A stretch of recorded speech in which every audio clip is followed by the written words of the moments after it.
kemampuan serse, kemampuan menyidik satu kasus itu hebat, pintar. Mereka memang sengaja, ibarat orang tuh di pol abis, di gas pol abis. Jadi aturan hukum itu kan 20 plus 40 dan 30 masa penahanan seseorang, tiga kali tuh.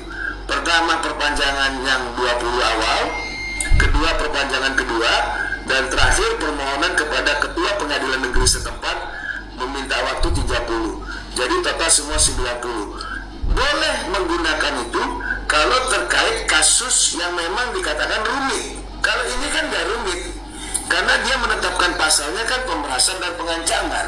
Analoginya, pengancaman ataupun pemerasan itu harus apple to apple, harus person to person, bukan pakai perantara. Dalam hal ini kita ambil di tengah ada yang namanya mail, apalagi dimajukan dengan alat bukti berupa rekaman yang memang yang merekam itu bukanlah sesuai aturan hukum atau undang-undang, yaitu aparat negara, tapi orang yang memang mempunyai permasalahan yang telah dibuka ke publik terkait produk kosmetik yang dia buat, gitu loh. Jadi di sini yang saya bilang tadi, sekelas Polda Metro, kenapa bisa seperti ini, gitu loh? Yang harusnya nggak usah lama-lama.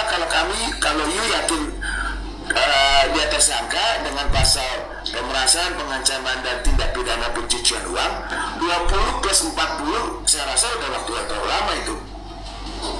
Kenapa harus minta perpanjangan lagi kepada ketua pengadilan per hari kemarin itu, sehingga dapat permohonan itu dikabulkan 30 hari. Jadi total nanti harus dijalankan semua 90 hari. Setelah 90 hari, terbukti atau tidak terbukti, mampu atau tidak mampu, selesai atau tidak selesai, maka kita akan dibebaskan dari penjara, yaitu bebas demi hukum, dan tidak bisa lagi diproses, karena akan itu jadi suatu proses yang nibis idem, artinya pidana tidak bisa dilaporkan kembali. Yang kita harapkan itu adalah kamu sudah bisa menetapkan seorang Nikita Samanmaya menjadi tersangka, jangan dong seperti ini.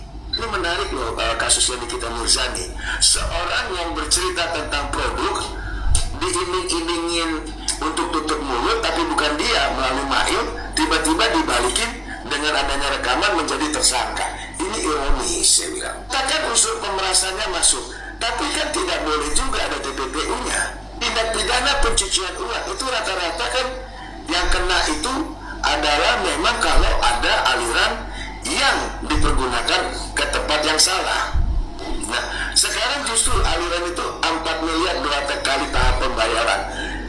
Dari mana, untuk siapa, kepada siapa, dalam rangka apa, dan bisa dipergunakannya bagaimana, itu kan harus dibicarakan di awal. Oh iya, ada nutupin produk karena sini kita ngomongnya begini-begini. Nah, produknya sendiri ada potensi kena hukum, kenapa masih dilanjut, gitu loh. Polisi harus berani dong, harus equal dong.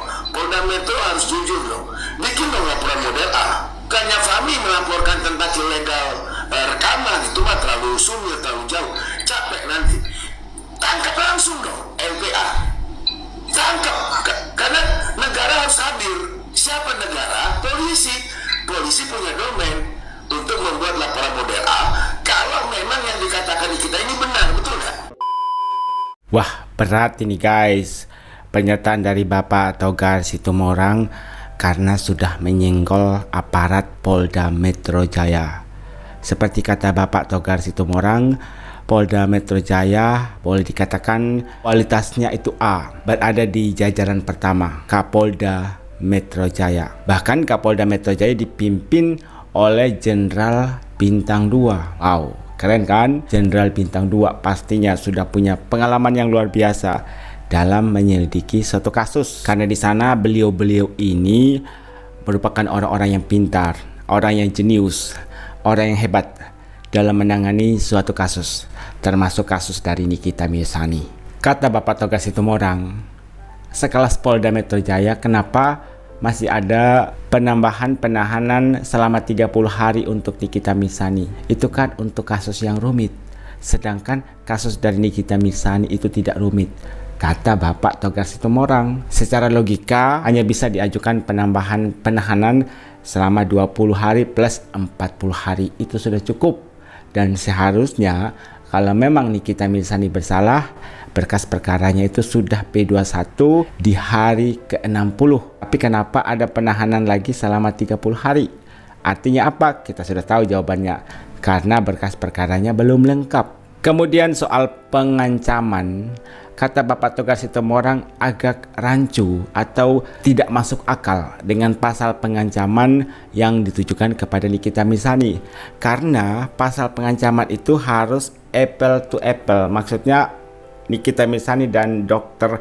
Reza Gladys itu harus bertemu, harus bertatap muka, dan ada ancaman langsung dari Nikita Mirzani. Uangnya kasih ke saya, kalau tidak saya akan melakukan sesuatu hal yang membuat Anda sakit. Tapi ini kan lewat perantara, yaitu Mail. Itu pun nomor telepon Mail didapatkan dari Dr. O. Berkali-kali kan DRG meminta nomor Nikita Mirzani tapi tidak berhasil. Akhirnya lewat perantara, yaitu Mail. Apakah itu termasuk pengancaman, pemerasan? Di video sebelumnya yang saya sudah share, dibahas juga oleh Bapak Togar Situmorang tentang pasal TPPU. Dari penjelasan Bapak Togar Situmorang sudah jelas bahwa pasal TPPU sebenarnya tidak pantas ditetapkan kepada Nikita Mirzani, karena pasal TPPU sepantasnya ditetapkan kepada para pelaku korupsi, narkocoy, gratifikasi. Memang sih ada pidana lain, tapi tidak dijelaskan secara terperinci pidana-pidana apa saja yang dimaksud yang digolongkan pasal TPPU. Kemudian soal bukti rekaman yang melanggar undang-undang, merekam secara diam-diam, apalagi disebarluaskan. Kalau direkam secara diam-diam kemudian langsung diserahkan ke pihak penyidik, mungkin itu memiliki kekuatan hukum yang cukup ya untuk menjadi alat bukti. Tapi kalau sudah tersebar luas, artinya itu cacat hukum, tidak memiliki kekuatan lagi untuk dijadikan bukti pada saat persidangan nanti. Bapak Togar Situmorang sampai bilang begini, kenapa bisa terjadi? Polda Metro Jaya harus jujur dong, bikin laporan A. Jujur saya awam tentang hukum dan saya tidak tahu apa itu laporan A. Tapi yang saya tangkap, DRG bisa langsung ditangkap kalau memang ucapan Nikita Mirzani itu benar. Tanpa melalui laporan yang dibuat oleh pihak Nikita Mirzani, DRG bisa langsung ditangkap kalau memang terbukti menjual produk-produk berbahaya. Semoga saja statement dari Bapak Togar Situmorang ini didengarkan oleh pihak Polda Metro Jaya, dan saya berharap semoga Bapak Togar Situmorang menjadi bagian dari pengacara Nikita Mirzani. Kalian tahu gak sih guys, ada sedikit tercium perpecahan kubu pihak pelapor, yaitu DRG dan Dr. A. Bau-bau perpecahan antara kubu B mulai tercium. Dr. Reza Gladys like konten Vera Brand strategi yang kritik keras Bokir atas penjualan etiket biru di bulan Maret 2024. Tapi di awal 2025 DRG ini mendukung Bokir. Postingan ini dibagikan langsung oleh Dr. Detektif. Yang kita tahu bersama bahwa Vera Brand strategi ini merupakan teman sejawat dari Doktif. Kenapa malah DRG menyukai? Menyukai artinya setuju dengan apa yang dikatakan oleh Vera Brand. Dan pada saat itu Vera Brand sedang memberikan kritik pedas soal penjualan etiket biru yang dilakukan oleh Dr. A. Yang kita tahu Dr. A dan DRG boleh katakan berteman walaupun tidak dekat, apalagi pengacara mereka itu sama, satu pengacara untuk dua kasus yang berbeda. Udah makin ketahuan kebusukan masing-masing. Kebusukan apa kira-kira yang dimaksud?